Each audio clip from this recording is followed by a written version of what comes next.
Across the world, policymakers are responsible for managing immigration and deciding how many of which types of people should be let into their countries.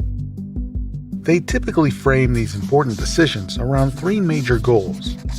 Immigration policy should respond to national economic needs, align with national security priorities, and reflect national values.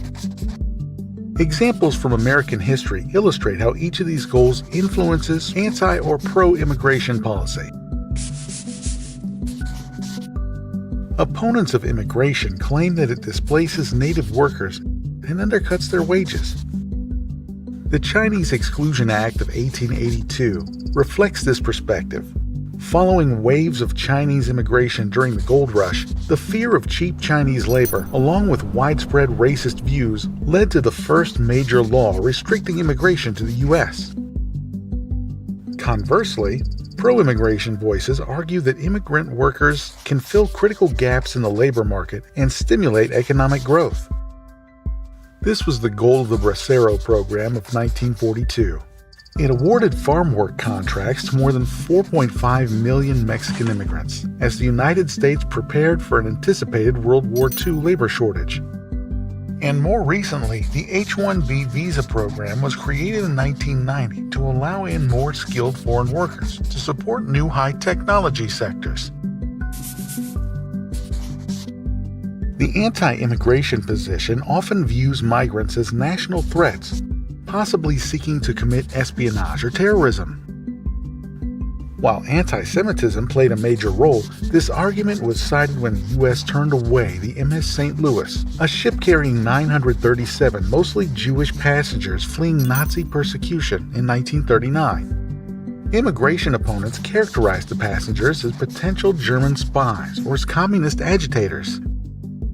Meanwhile, some policymakers support immigration, arguing that it can be an effective way to gain valuable intelligence from and undermine rival countries.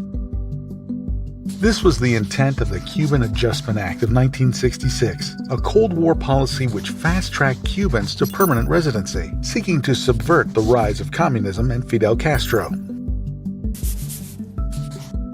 Some anti-immigration voices assert that immigrants should reflect the racial and religious preferences of the recipient country, as typically defined by an in-power majority.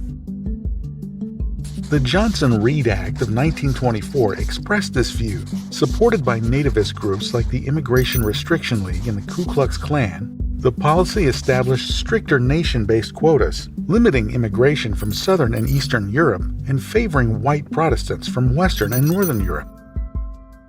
On the other side, advocates believe immigration reflects the values of humanitarianism and egalitarianism, that all humans are worth helping and deserve equal rights. Thus, they argue immigration policy should not be discriminatory. This belief led to the Immigration and Nationality Act of 1965. Influenced by the Civil Rights Movement, this policy ended nation-based quotas and set up new visa categories for immigrants with special skills or family connections.